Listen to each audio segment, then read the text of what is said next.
In the heart of southeastern Zimbabwe, you can find the amazing ruins of Great Zimbabwe. This city was once the center of a busy and successful civilization.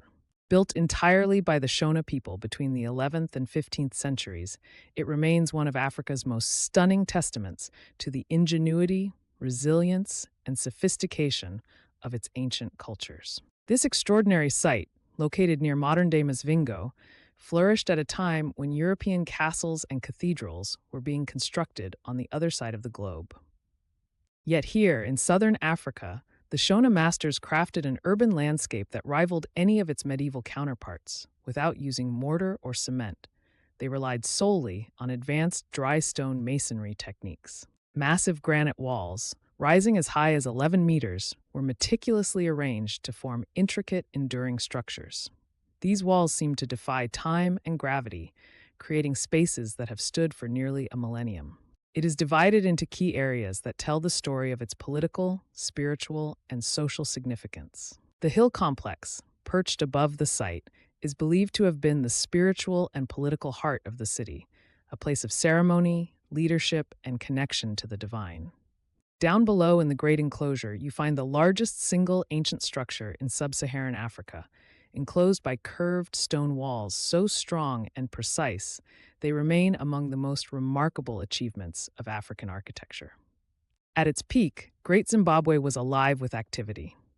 Historians estimate that around 18,000 people lived here at one time, making it one of the largest urban centers of its era in southern Africa. This wasn't just a city, it was the capital of a kingdom. It controlled vast trade networks reaching the East African coast, where goods like gold, ivory, and ceramics were exchanged for imports from as far away as China and Persia. Great Zimbabwe thrived as both a political powerhouse and a vital trading hub. But like many great civilizations, its prosperity began to fade by the mid-15th century. Scholars debate the reasons for its decline. Did the trade routes shift? Was the land overgrazed or depleted? Or did internal conflicts play a role? Whatever the answer, by the end of that century, the city had been abandoned, leaving behind only its enigmatic ruins and the stories passed down through generations.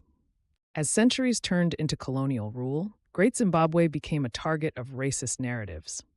Some Europeans refused to believe that indigenous Africans could have built such an architectural marvel, absurdly crediting its construction to outsiders like the Phoenicians or even displaced Europeans. But the evidence has always been clear. Great Zimbabwe is the work of the Shona people, undeniably African in its origin and genius.